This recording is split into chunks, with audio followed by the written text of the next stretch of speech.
2025-yil men uchun juda qutlug' keldi. Chunki men bu yilda oddiy o'qituvchi sifatida mehnatning samarasi yuksak mukofotlanganini ko'rdim.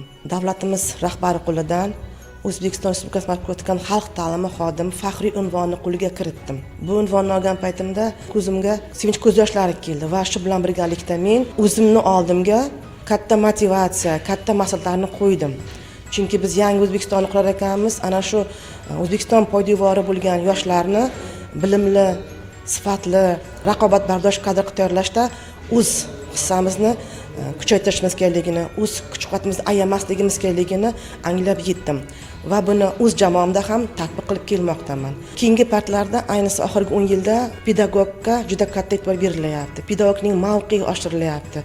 Davlatimiz tomonidan unga moddiy va ma'naviy rag'batlantirish choralari kuchaytirilgan. O'qituvchi hozir o'z ustida ishlash uchun hamma sharoit yetarli. Biz bundan 10 yil oldin kuz falda paxta dalasida bo'lardik. Bitta mana shuni o'zi o'qituvchini ta'lim berishda qanchalik chalg'ishiga olib kelardi. Hozir o'qituvchi uchun faqat ishlash, o'z ustida ishlash, o'qish talab qilinadi. Fursatdan foydalanib, yurtdoshlarimizni, kasbdoshlarimni kirib kelayotgan 2026-yilga samimiy muborakbod etaman.